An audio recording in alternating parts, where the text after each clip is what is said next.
Members of the public have again tied coloured ribbons to the fence around Auckland's Catholic Cathedral to honour victims of sexual abuse. Today, a survivor of abuse at the hands of a predatory priest gave his evidence to the Royal Commission at the end of its second week. Mike Ledington described the horror of the ordeal he and his two younger brothers went through. Our reporter Andrew McRae has been at the hearing and filed this report.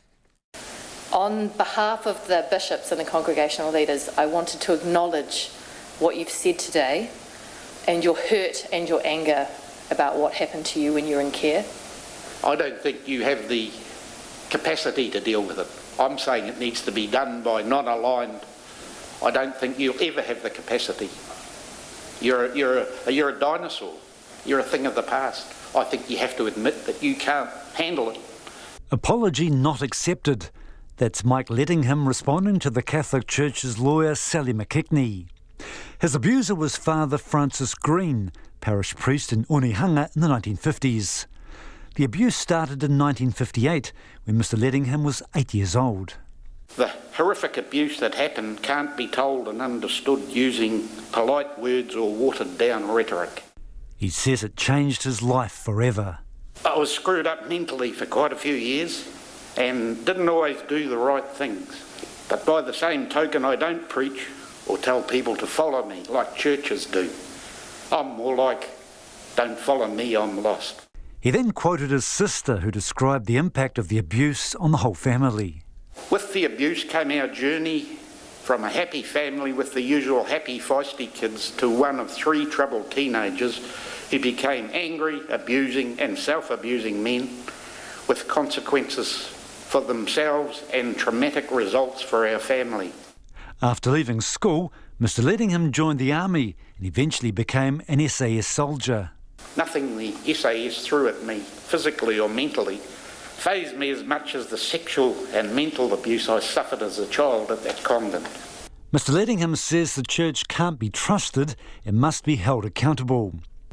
He agreed to talk to the Royal Commission not just to air his story, but to give a voice to his brothers and many other children abused in church institutions.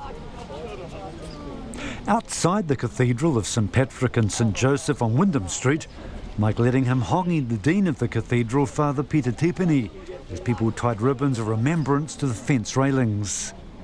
Mr Ledingham stressed he was greeting Father Tepini as tangata whenua, not as a priest.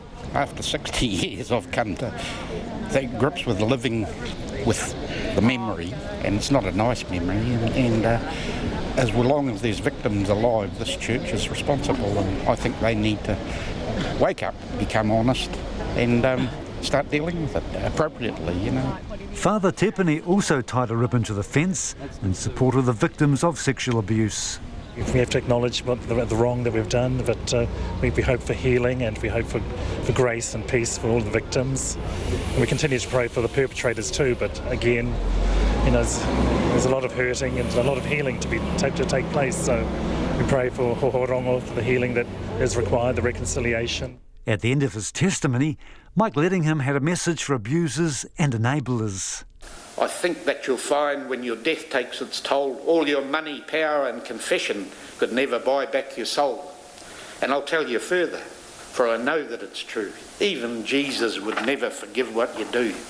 The Commission has ended its first 2 weeks of public hearings, with more scheduled in March next year. For Checkpoint in Auckland, ko Andrew McRae tēnei.